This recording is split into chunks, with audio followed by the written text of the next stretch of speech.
Mon expérience comme prédicateur de l'évangile, c'est que souvent quand viennent les événements de l'église, les événements majeurs de l'église,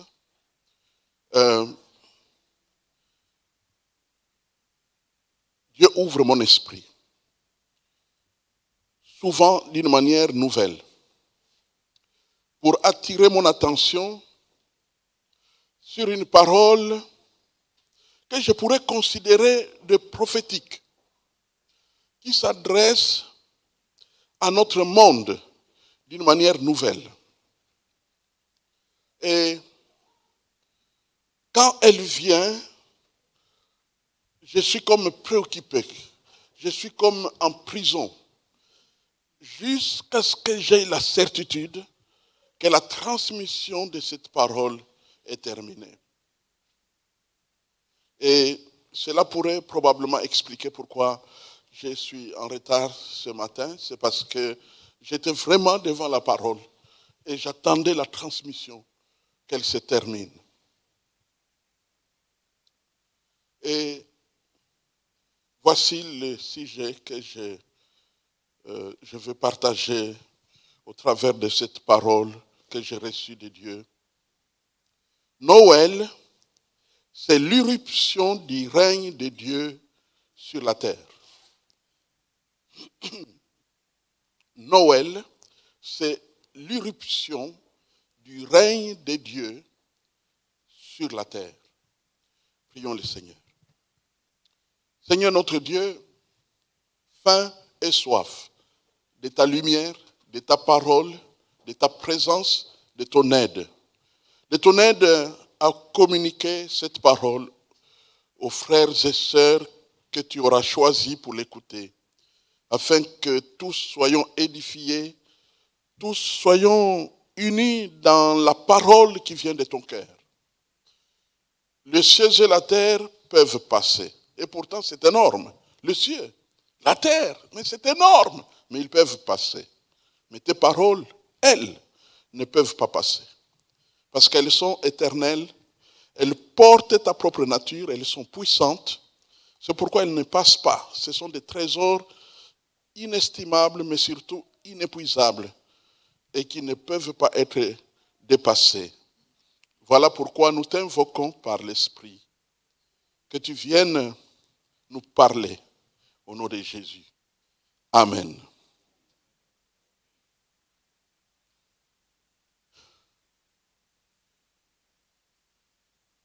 La terre que Dieu a créée, habitée par les hommes que Dieu a créés, était très vite pris par des gens que Dieu n'a pas envoyés pour diriger les hommes.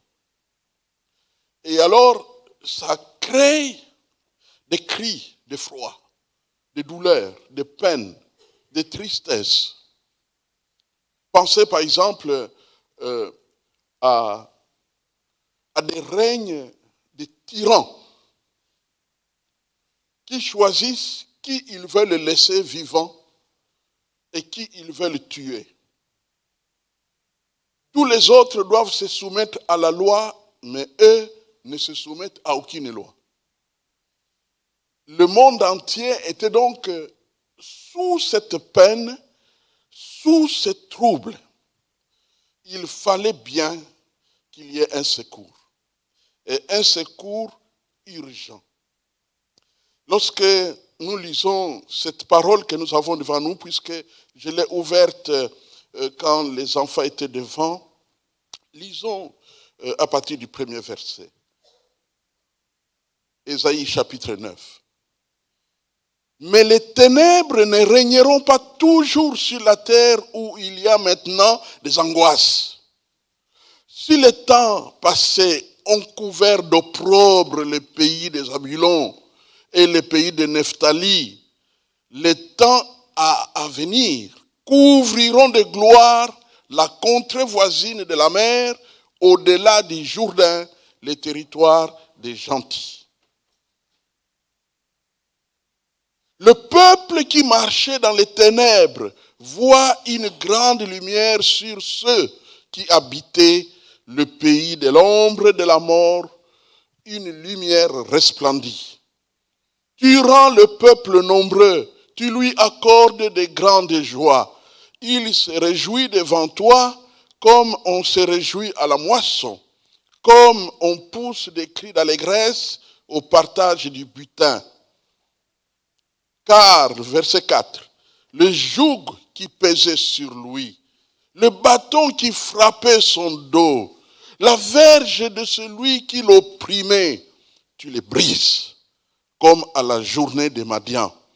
Car toute chaussure qu'on porte dans la mêlée et tout vêtement guerrier roulé dans le sang seront livrés aux flammes pour être dévorés par le feu. Car un enfant est né. Voilà celui qui vient mettre un terme aux cris d'angoisse, aux troubles, aux perturbations, aux désordres qui prévalent dans le monde. Eh bien, un enfant naîtra. Et lorsqu'on lit maintenant la description de cet enfant, nous découvrirons que c'est lui la réponse aux troubles, aux cris d'angoisse, à tous les désordres qui règnent sur la terre, aux ténèbres qui règnent sur la terre. C'est lui la réponse. Ces qualités qui sont données, que nous verrons un peu en détail dans la suite, c'est clair que c'est lui qui vient donc faire l'irruption du règne de Dieu sur la terre pour mettre un terme au règne des méchants et des tyrans. Dans Ésaïe au chapitre 63 et 64 d'ailleurs, qu'est-ce que nous découvrons là? Nous découvrons, n'est-ce pas, au chapitre 63, le dernier verset, donc le verset 19, « Nous sommes depuis longtemps comme un peuple que tu ne gouvernes pas et qui n'est point appelé de ton nom. Nous sommes depuis longtemps. » Ça rejoint ces cris d'angoisse, ça rejoint ces troubles, ça rejoint ces désastres, ces ténèbres qui règnent sur la... Nous sommes depuis longtemps comme un peuple que tu ne gouvernes pas et qui n'est point appelé de ton nom, alors que nous sommes créés à l'image de Dieu, mais malgré tout cela, eh bien, c'est comme si nous ne sommes pas appelés de son nom. Et le verset 1 du chapitre 64 d'Ésaïe, le verset 1, que dit l'Écriture? 64. Ésaïe chapitre 64, le verset 1, la Bible dit, « Oh, si tu déchirais les cieux et si tu descendais, les montagnes se branleraient devant toi. » Si tu déchirais les cieux, si tu descendais. Et il est descendu le jour de Noël. Il a déchiré les cieux. On voit l'étoile. On voit toutes sortes de signes dans les cieux. Les cieux ont été déchirés. Une ouverture a été créée dans les cieux et il est descendu. Il est venu pour secourir. Il est venu pour intervenir. Et cette irruption du royaume des cieux au milieu de nous se passe au travers d'une chronologie claire, c'est-à-dire une succession de temps. Comme nous voyons les années qui passent et les nouvelles qui viennent. Il n'y a pas très très longtemps, nous pouvions parler de 2018, 2019. C'est une chronologie. Une chronologie. Eh bien, l'irruption du royaume des cieux s'est aussi passée par une chronologie. La première chose qui apparaît, quelle est la première chose? Quand nous lisons dans Ésaïe au chapitre 7, Ésaïe au chapitre 7,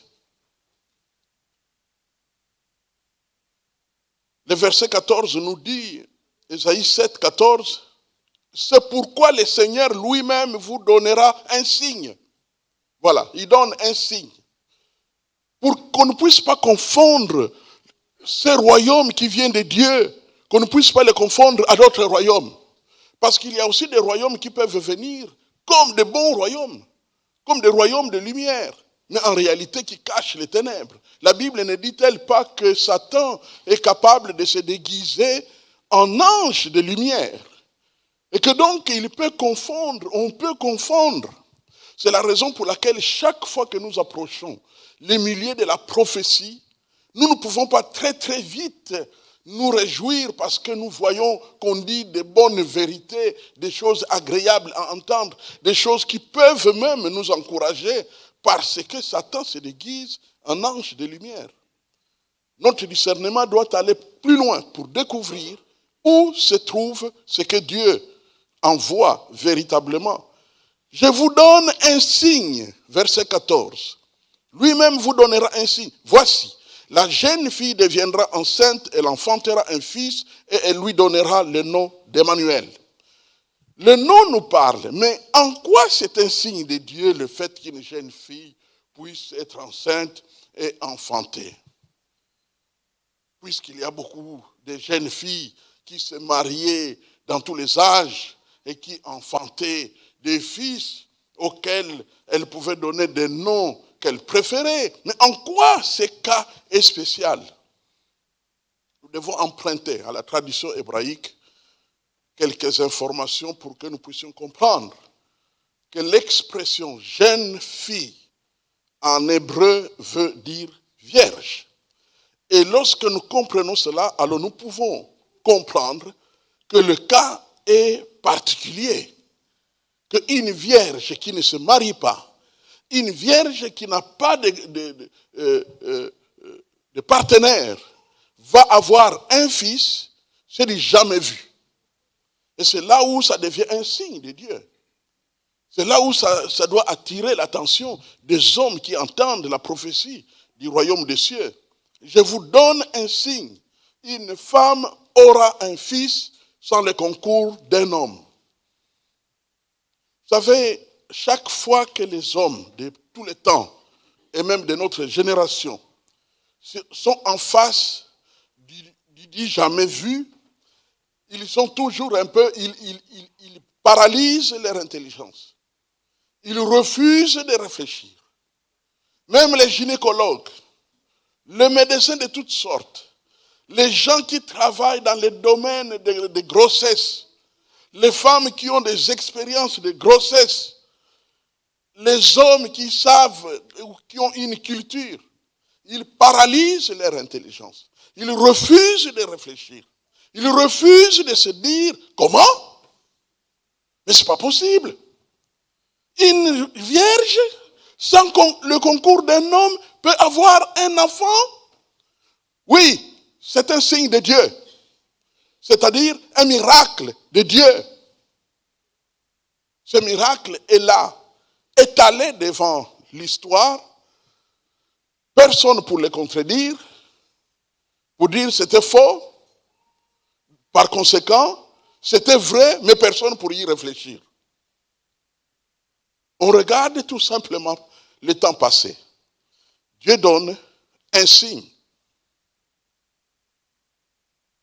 Ça, c'est la toute première chose que Dieu place devant nous. La deuxième, c'est la description de ces signes, de cet enfant, dont la signification, Dieu avec nous, Emmanuel, la description qu'on nous donne au sujet de cet enfant dans le chapitre 9 d'Ésaïe. Quelle description on nous donne? Un enfant nous est né, un fils nous est donné, la domination reposera sur son épaule, un prince de naissance, d'office, on peut s'attendre à ce qu'un jour la domination va reposer sur son épaule. Aujourd'hui, on parle de la princesse Élisabeth en Belgique, qui a grandi, qui attire l'attention. La robe qu'elle porte attire l'attention de toute la Belgique. Ainsi de suite. Donc, la domination, tôt ou tard, reposera sur son épaule. Elle est en train de grandir dans tous les domaines de la domination qui sera la sienne. Donc ça, c'est humain. Mais avançons. La domination repose sur... On l'appellera admirable. Alors, le mot admirable, il est fréquent, mais bon, comme nous ne sommes pas toujours friands à connaître la signification des mots, je vous en offre. C'est tout simplement quelqu'un qui, par son caractère, attire l'admiration, attire le respect.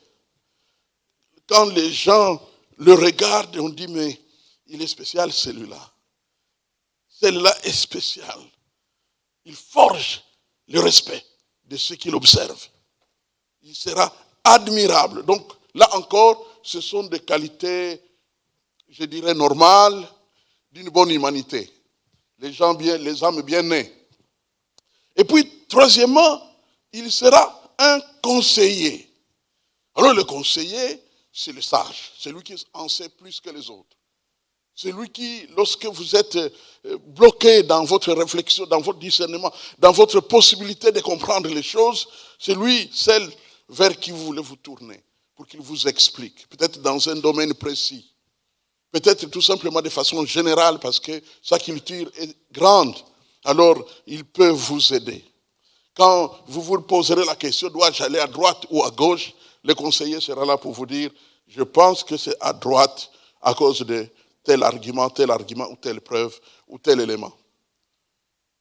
Donc, il sera conseillé. Nous sommes toujours dans Ésaïe chapitre 9, verset 5. Et je veux vraiment que vous ayez ce passage. Parce qu'on est en train de décrire. Car un enfant nous est né, un fils nous est donné, et la domination reposera sur son épaule, sur ce fils qui nous est né. On l'appellera admirable. Ce fils qui nous est né, on l'appellera admirable. Ce fils qui nous est né, on l'appellera conseiller. Nous continuons. Maintenant, qu'est-ce qui s'ajoute? On l'appellera Dieu puissant. Là, nous traversons une frontière, pour le moins bizarre. On l'appellera Dieu puissant. Y a-t-il un fils, un prince, une princesse qui soit né sur la terre et qu'on a appelé Dieu puissant? C'est du nouveau. On l'appellera Dieu puissant. Et comme si cela ne suffisait pas, on pouvait dire, bon, oui, Dieu, ok, Dieu. Mais on ajoute Père éternel. Alors là, ça frappe. Père éternel, mais il n'y en a pas mille. Le Dieu tout-puissant qui a créé les cieux et la terre, c'est celui-là, cet enfant-là, bien-aimé. L'enfant qui est né en Noël n'est pas un enfant comme les autres. C'est Dieu puissant. Amen. C'est Dieu puissant. C'est Père éternel. Et on ajoute prince de la paix pour parler de son type de règne et ce qu'il va procurer aux hommes. La paix. La paix. On a parlé de règne des tyrans qui produisaient toutes sortes de peines. On tuait, on écrasait, on détruisait. Mais lui, son règne sera un règne de paix. Amen. Un règne de paix. Un règne de paix. Dieu puissant, Père éternel, Prince de la paix. Et la troisième chose qui frappe, après avoir parcouru cette description du Fils qui est né à Noël, avec toutes les qualités, toutes les caractéristiques dont nous venons de dresser la liste biblique, j'insiste, biblique, nous n'ajoutons rien, nous n'inventons rien, nous lisons ce qui est écrit clairement. Alors la troisième chose qui attire notre attention, puisque nous sommes dans un contexte chronologique, donc nous progressons dans le temps, eh bien la troisième chose, c'est l'accomplissement. Je mets même ça au pluriel, les accomplissements. Les accomplissements de tout ce qui a été promis. Pendant longtemps, l'enfant qui nous est né n'était qu'une promesse. Je vous rappelle que Ésaïe 9, verset 5, était écrit 8 siècles avant Noël. 8 siècles. Donc il fallait que 8 siècles s'écoulent, pour que finalement on entre dans les accomplissements. Et où sont ces accomplissements? Eh bien, il y a 2 chapitres du Nouveau Testament que je considère comme des principaux chapitres. Et leur agencement, j'aime bien parce que c'est Matthieu 2 et Luc 2. Ce sont là les 2 chapitres qui tracent, qui décrivent les accomplissements. Alors nous allons lire quelques versets de ces 2 accomplissements, ou de ces accomplissements. D'abord Matthieu.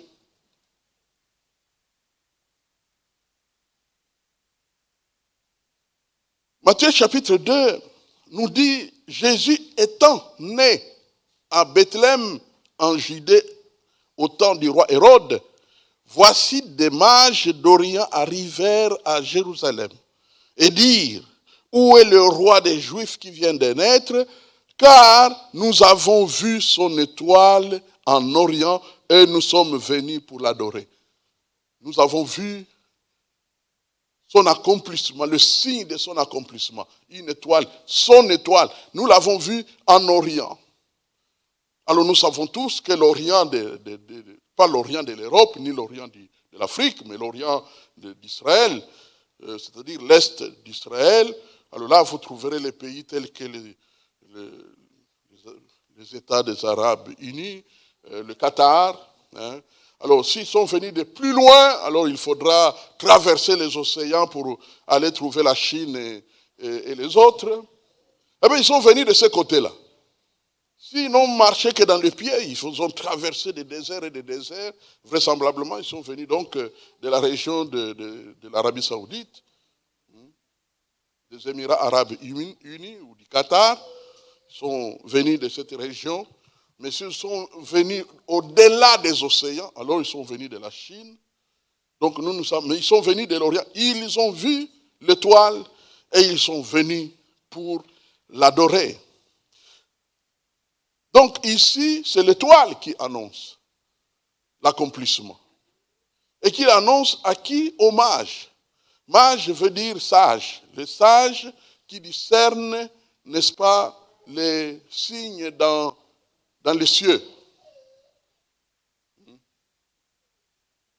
Les mages, les sages capables, n'est-ce pas, de discerner des signes au travers des astres.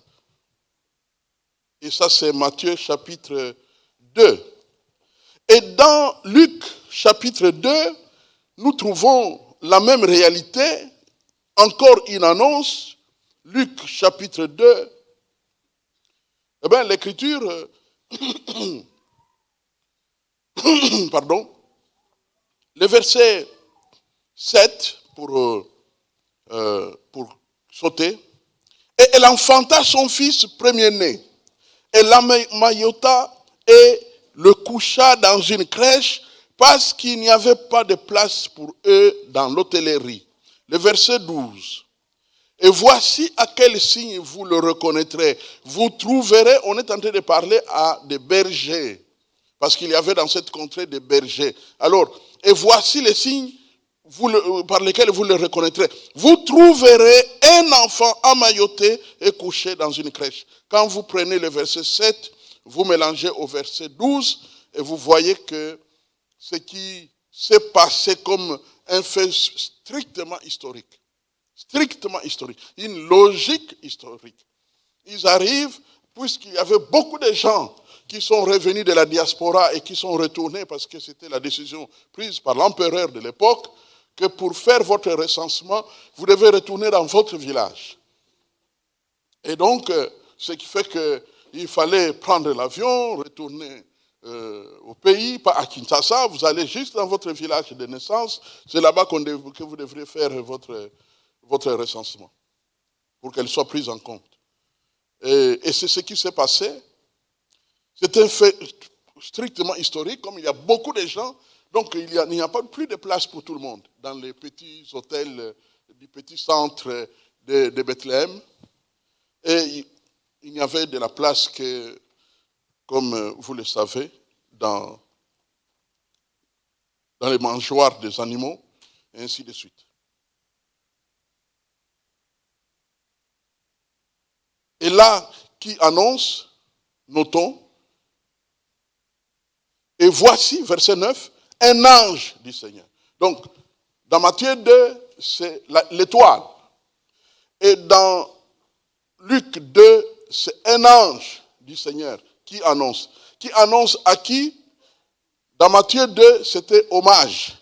Dans Luc 2, c'est aux bergers qui gardaient les troupeaux dans l'éveil de la nuit. Qui gardaient les troupeaux, les bergers.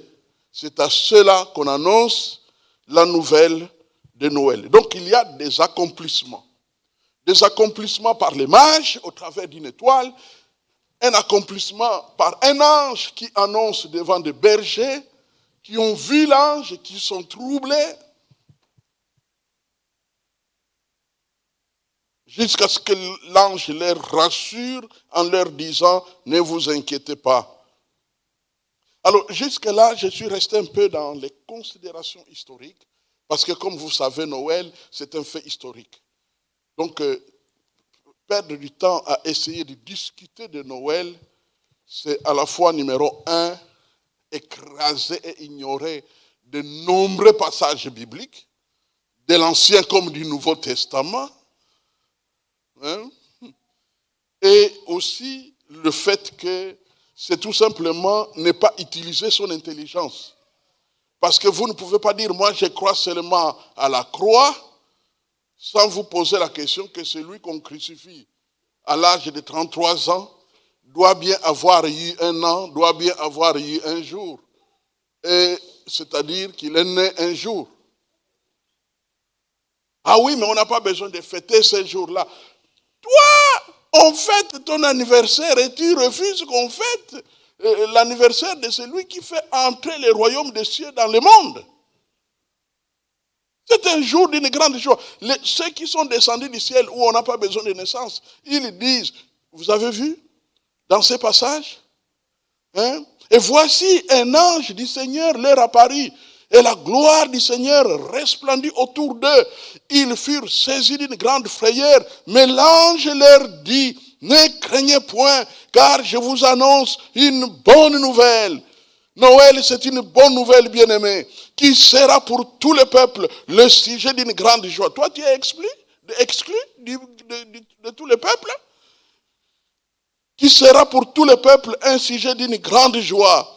C'est qu'aujourd'hui, dans la ville de David, maintenant il précise, il vous est né, c'est une naissance, il vous est né un sauveur qui est le Christ, le Seigneur. Voilà Noël. C'est la vérité. C'est une vérité de Dieu, une vérité de la Bible. On ne peut pas garder sa Bible honnêtement et ignorer les choses qui sont si clairement données dans cette parole. Et on peut aller plus loin. Verset 13. Et soudain, il se joignit à cet ange. Pour qu'on ne dise pas que non, c'est Satan qui s'est déguisé en ange de lumière. Eh bien, le verset 13. Et soudain, il se joignit à l'ange, une multitude de l'armée céleste, louant Dieu et disant, comme pour dire que si vous n'avez pas cru à un seul témoignage, eh bien, ce n'est pas deux témoignages que vous allez écouter, c'est le témoignage de la multitude céleste qui chante le ciel, les s'ouvre pour célébrer Noël. Quelle grâce nous avons. Donc tout cela n'était que des considérations d'ordre historique pour un peu replacer les choses, comme on dit, dans leur contexte. Mais il y a à la fin une chose, et c'est la quatrième, qui me frappe très fort, sur laquelle je vais m'asseoir en ce Noël 2022. C'est que cette naissance a déclenché deux camps. Deux camps irréconciliables. Deux camps, et toute la vie d'un homme, d'une femme, aura toujours à choisir entre ces deux camps.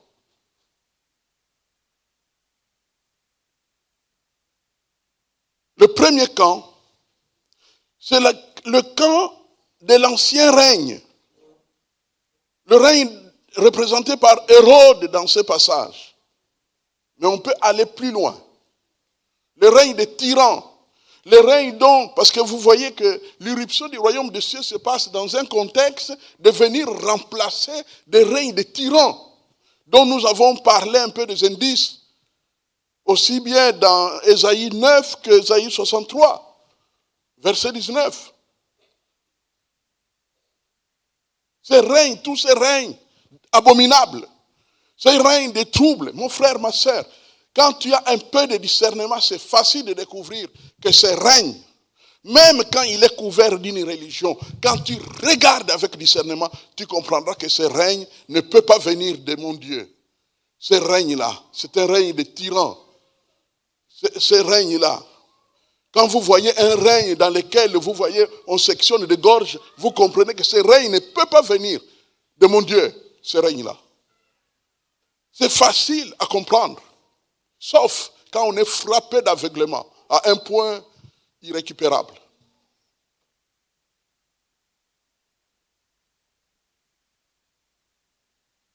Alors, les gens qui y sont représentés lorsque cela s'accomplit, alors que ça devrait être un sujet de joie pour tous les peuples, vous avez entendu ce qui se passe pour eux, hein? Dans Matthieu chapitre 2, la Bible dit qu'Hérode fut troublé et son trouble s'est répandu dans toute la ville de Jérusalem. Tout Jérusalem avec lui. Troublé. Ce qui doit être une bonne nouvelle, les gens de ce règne-là, eux, sont troublés. C'est un peu comme les gens qui aimaient que les murailles de Jérusalem ne soient pas réparées. Parce que leur mafia perdrait sur le plan économique. C'est pourquoi ils ne voulaient pas, ils ont combattu Néhémie. Hein, tous ces Sambala-là, les Tobija, ils ont combattu Néhémie de peur, n'est-ce pas, qu'en réparant la muraille, eh bien, on ferme les brèches par lesquelles passaient les vendeurs. Hein, les vendeurs de la mafia. Eh bien, c'est ce que nous voyons ici. Au lieu de se réjouir, ils sont troublés. Et ils commencent à poser des actes. Il y a 3 choses qui caractérisent leur comportement et leur réaction. Première chose, c'est ce que je viens de dire, trouble.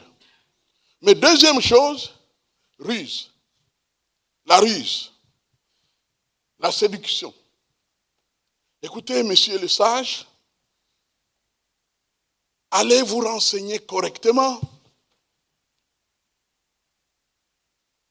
Lisons. Lisons parce que, vous savez, c'est merveilleux de voir tout ce que Dieu a prévu pour nous, afin de nous éclairer. Moi, j'aime la Bible parce qu'elle éclaire les choses. C'est clair. Le roi Hérode, ayant appris cela, fut troublé et tout Jérusalem avec lui. Il assembla tous les principaux sacrificateurs et les scribes. On y reviendra. Il n'assemble pas des politiciens, il rassemble des religieux. Donc lui aussi veut vraiment s'équiper de tout ce qui est religieux pour faire face, alors que son cœur est troublé. Mais on y revient. Donc, il assembla tous les principaux sacrificateurs et les scribes du peuple et il s'informa auprès d'eux où devait naître le Christ. Et eux, imprudents qu'ils étaient, ils vendent la mèche, comme on dit. Ils lui dirent, à Bethléem en Judée, car voici ce qui a été écrit par les prophètes. Et toi, Bethléem, terre de Juda, tu n'as certes pas la moindre entre les principales villes de Juda, car de toi sortira un chef qui paîtra Israël, son peuple, mon peuple. Alors, ayant toutes les informations, Hérode fit appeler en secret. Notez bien en secret. Tout ce qui se fait là en secret, souvent c'est louche. En secret. Alors Hérode appela en secret les mages et s'enquit soigneusement auprès d'eux depuis combien de temps l'étoile brillait. Et il ajoute, puis il les envoya, maintenant ils deviennent ses envoyés, les envoyés du roi Hérode. Verset 9, verset 8. Puis il les envoya à Bethléem en disant, allez et prenez des informations exactes sur le petit enfant. Quand vous l'aurez trouvé, faites-le moi savoir. afin que j'aille aussi moi-même l'adorer. Le tuer, pas l'adorer. Afin que j'aille le tuer. Vous voyez comment fonctionne ce règne-là? Ce sont des règnes qui fonctionnent par ruse. La ruse, la séduction, le complot, réunir secrètement, ainsi de suite. Réunir pour avoir des informations. On peut même être impliqué dans un complot, on ne comprend rien, alors qu'on participe à un projet macabre. Je suis sûr que les scribes et les principaux sacrificateurs qu'il a réunis ne comprenaient pas, ne savaient même pas que Hérode va faire un massacre. Parce qu'il l'a fait. La suite, c'est qu'il a... Quelle était la suite? La violence. Ça, c'est la troisième caractéristique. La violence. Tentative d'empêcher. Mais surtout, il a fait des expéditions militaires qui ont donné la mort à de nombreux enfants. Sur la base de l'information, depuis combien de temps l'étoile est là? C'est comme pour dire depuis combien de temps l'enfant est né. Pour cibler l'âge des enfants qui doivent être tués. Pour cibler l'âge. Depuis combien de temps l'étoile est sortie? Oh, c'est depuis 4 mois. Ah, donc tous les enfants de 1 à 5 mois, à 6 mois, si on les tue tous, forte chance que cet enfant va périr avec eux. Et comme ça, les choses continuent comme autrefois. C'est ce que le diable aime, que les choses continuent comme autrefois. C'est terrible. Hein? C'est terrible. C'est terrible. Ce qui me fait trembler, c'est que il y a des scribes qui sont impliqués. Qu'il y a des souverains sacrificateurs, pas de faux souverains sacrificateurs, pas de faux scribes. Vous savez que la Bible a été concoctée, écrite par des scribes. Les scribes, c'était des théologiens spécialistes de l'écriture. Nous qui avons eu la grâce d'étudier la Bible en hébreu, eh bien, nous avons découvert des choses qu'on ne trouve pas dans les autres livres qu'on écrit. Comme par exemple, chaque fois qu'on a écrit, on a copié un chapitre, à la fin, on écrit le nombre de lettres, c'est-à-dire le nombre de voyelles et de consonnes qu'il y a dans ces chapitres-là, et on écrit autant de consonnes, autant de lettres. Donc, c'est vraiment gardé, protégé. Ce sont des gens qui connaissaient très très bien où trouver une information dans la Bible, parce que c'était leur vie. Quand ils posent la question, est-ce que vraiment un roi devrait naître? Oui, bien sûr. La réponse était directe. Sauf que ils agissaient sans discernement. Ils vendaient, n'est-ce pas, le plan du royaume des cieux au pire ennemi de l'évangile de leur temps. La suite, j'ouvre une petite parenthèse, c'est qu'il y a des moments où tu connais des choses de la Bible, mais tu ne réagis pas. Parce que si ces gens qui disent que c'est bien à Bethléem que l'enfant doit naître, à cette époque, ils auraient pu être en plus de mages de la délégation pour aller chercher à découvrir. Mais ils étaient sans conséquence. Ils étaient inconséquents parce qu'ils étaient simplement livresques. Ils ne s'intéressaient qu'aux informations. C'est comme ça que moi, je ne suis pas témoin de Jéhovah. Parce que ces gens-là, ils s'intéressent aux informations, mais des informations sans conséquence dans le vécu quotidien. Mon frère, ma soeur, la Bible a été donnée non seulement pour notre information comme un journal, mais c'était donné pour notre instruction. Instruction veut dire, tu connais et tu mets en pratique. C'est un peu comme lorsqu'on t'apprend comment, n'est-ce pas, construire une table. Tu ne vas pas te contenter d'avoir des théories. Tu dois aller prendre du bois et créer des tables. Eh bien, c'est ça la parole de Dieu. Quand la parole de Dieu te dit, prie sans cesse, tu fermes les yeux et tu pries. C'est une instruction. Mais ces scribes, ces souverains sacrificateurs n'étaient pas conséquents. Ils ont donné l'information comme des informateurs d'un méchant monsieur qui voulait détruire Noël tellement ils étaient sans conséquence, inconséquents, qu'ils ne se rendaient même pas compte à quoi ils participaient. C'est pourquoi mon frère, ma sœur, dans ta vie de tous les jours, sois plein de discernement. Ne participe jamais à ce qui est du diable. D'où la nécessité d'un grand discernement. Vous savez qu'il y a des gens dans leur méchanceté qui veulent utiliser les autres comme des fouets pour frapper qui ils veulent frapper. Il y a des gens qui utilisent des politiciens. Il y a des gens qui utilisent des policiers, des militaires. Il y a des gens qui utilisent d'autres gens pour pouvoir faire du mal à quelqu'un parce qu'eux-mêmes sont incapables de le faire. Alors ils veulent instrumentaliser les autres pour qu'ils puissent accomplir leurs sales besognes, comme on dit. C'était là la condition de ces scribes et de ces sacrificateurs.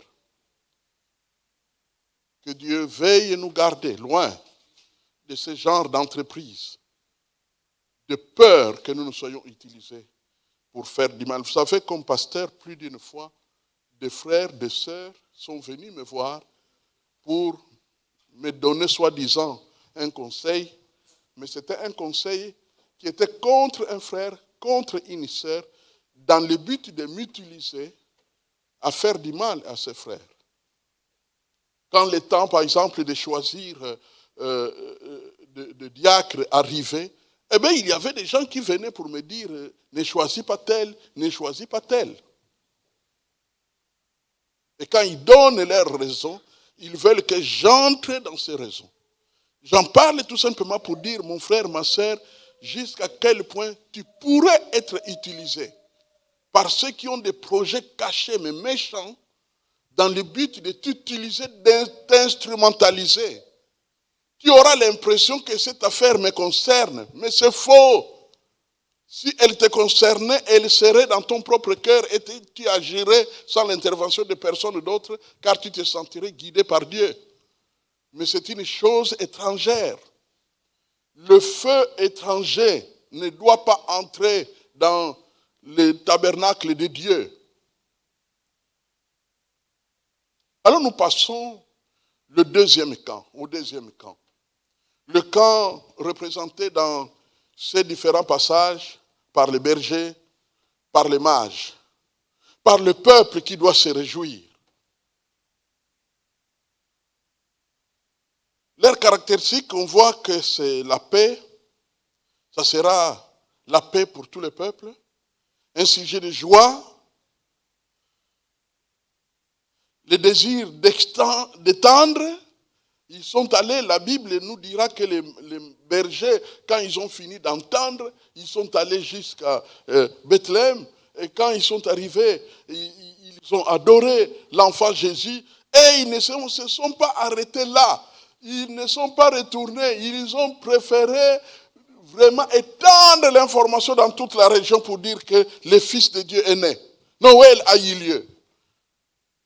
Noël a eu lieu. Ce qu'on attendait depuis les prophètes, ça vient de s'accomplir. Nous avons vu, voici les anges nous ont parlé. L'ange nous a parlé. Nous avons vu de nos yeux. L'ange nous a dit qu'on devrait aller à une hôtellerie, là-bas à Bethléem.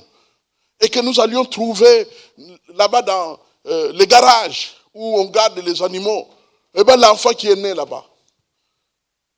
Quelle information précise. D'ordinaire, on veut trouver l'enfant dans une chambre d'hôtel, pas là où on trouve les animaux. C'était tellement exceptionnel. Ils adorent. C'est commun à eux tous. Les mages, nous sommes venus pour l'adorer. Les bergers, ils sont allés, ils l'ont adoré. Bien aimé, l'adoration, c'est le centre de la foi chrétienne. Quand tu es dans la foi chrétienne, tu adores Dieu. Mais c'est quoi adorer Dieu? Adorer Dieu, c'est magnifier, c'est décrire Dieu, c'est nous livrer à lui, c'est lui exprimer notre bonheur de l'avoir pour Dieu, d'être de son côté, d'être dans son camp, de lui appartenir.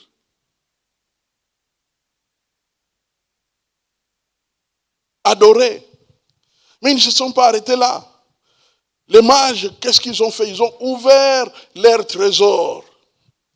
Ils ont ouvert, il y avait des boîtes de leurs trésors. Et ils ont offert des trésors.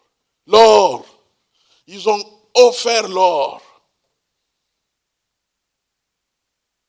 Ce qui est en train de se passer dans certains coins du Congo aujourd'hui va un peu dans ce sens-là. Savez-vous qu'on a découvert certains gisements d'or dans certains coins du Congo central d'une manière incroyable. Et c'est la raison pour laquelle on est carrément prêt à acheter le village, les cimetières, les rivières et les maisons. Et alors on promet aux habitants, vous allez attendre quelque part là-bas en ville, on va vous construire des maisons, abandonner votre village, parce qu'on a découvert qu'il y a des trésors là-bas. Avec les trésors, on est prêt à beaucoup de bêtises, beaucoup de choses désagréables et dangereuses. Ils ont ouvert leurs trésors. Quand tu es devant Noël, ce n'est pas seulement que tu vas recevoir un cadeau, mais tu vas donner des cadeaux. Tu vas offrir tes trésors. Au fait, c'est incroyable. Et alors, l'élément suivant, ils vont s'établir dans l'église. Parce que l'enfant, nous sommes dans un contexte chronologique, n'est-ce pas? Eh bien, l'enfant va grandir. L'enfant va progresser. L'enfant va porter du fruit. L'irruption du royaume qui n'était que petite à sa naissance, maintenant avec son évolution, avec son témoignage, avec ses 33 ans d'âge, eh bien, les choses vont grandir. Je bâtirai mon église. C'est lui qui est venu comme un bébé sans parler, sans pouvoir dire quoi que ce soit, qu'on devrait faire fuir jusqu'en Égypte, parce qu'il ne pouvait pas se défendre, il ne pouvait pas se protéger de Hérode qui voulait les tuer. Il fallait qu'on les fasse fuir. Eh bien, ce petit enfant, il a grandi. Il a un discours. Il donne des sermons sur la montagne. Il se fait entendre. Il ressuscite les morts. Il guérit les malades. Il chasse les démons. Il accomplit de grandes choses. Des foules le suivent. Des foules se livrent à lui. Des foules, dans toute l'histoire, croient dans le bébé de Noël. Le Christ, le Seigneur.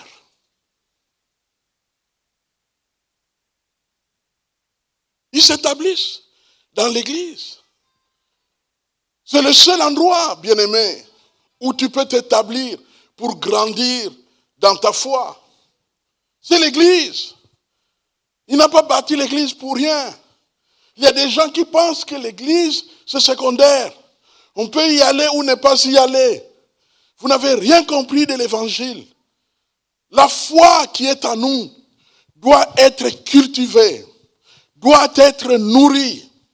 Et le seul endroit par excellence où tu peux nourrir ta foi, c'est dans la véritable église du Seigneur. J'appelle véritable église du Seigneur celle qui est née dans l'histoire, celle qui a une histoire, celle qui est fondée dans la vérité. Ce n'est pas l'activité d'un individu, ce n'est pas l'activité d'un rebelle, ce n'est pas l'activité d'un méchant, mais c'est l'activité de Jésus lui-même.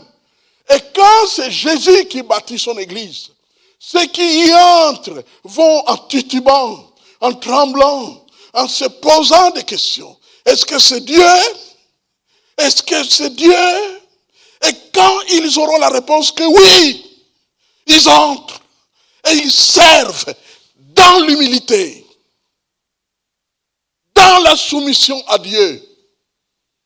mais aussi avec connaissance.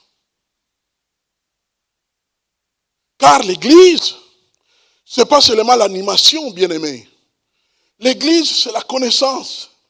L'Église, c'est la révélation. L'Église, c'est la compréhension des choses qui seront là dans ton cœur pour l'éternité. Et ton propre cœur, sauvé, rend témoignage que ce qu'on me dit est vrai. Voilà l'Église. Ils s'établissent dans l'Église pour le développement du royaume des cieux qui a fait irruption depuis les jours de Noël.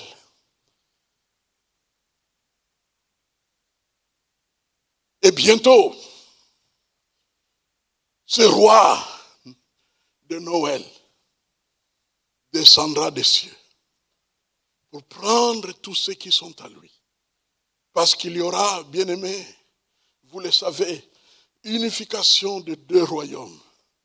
Le royaume qui est au ciel et le royaume des cieux qui est sur la terre vont devenir un sous la direction du même Sauveur qui s'appelle Jésus-Christ. C'est lui-là même qui est né à Noël. Il deviendra le Seigneur des Seigneurs. Parce qu'il est Dieu puissant, Père éternel et Prince de la paix. Alléluia. Nous devons faire un choix. Nous devons faire un choix. Dans quel camp voulons-nous œuvrer? Parce que chaque camp continue à fonctionner. Chaque camp continue à donner ses paroles, ses conseils, ses manières de faire. Chaque camp, à un moment ou un autre, chaque camp s'exprimera. Je vous rappelle que ces deux camps sont irréconciliables.